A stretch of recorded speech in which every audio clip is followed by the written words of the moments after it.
ឆ្ងាយអើយឆ្ងាយដូចជើងមេឃគេទៅស្រុកផឹកស្រាដឹកស្រីខ្ញុំនៅថៃធ្វើការរងថ្ងៃខំប្រឹងត្រុកដើម្បីកំរៃខានបានទៅព្រោះអត់មានប្រាមិត្តភ័ក្ដិសួរកាលណាទៅផ្ទះអញអត់ប្រាទៅដោយបដិញ្ញាបើឡានឈ្នួលគេគឺថ្លៃម្លឹងណា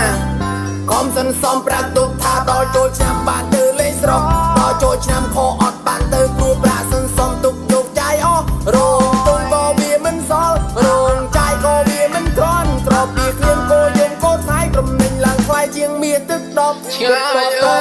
យឆ្ងាយដូចជាជើងមេបិទភ្នែកដេកឃើញគេដឹងស្រីចិនញោមនៅអាឡ័យថាបានដឹកស្រីពី3ម៉ូតូគេផ្លេចទិញឡានទិញដីខ្ញុំផ្លេចអង្គការអូដីមានន័យជាងជាទៅពាក់ធនាគារគេមកជាអត់ប្រាឲ្យគេអូដី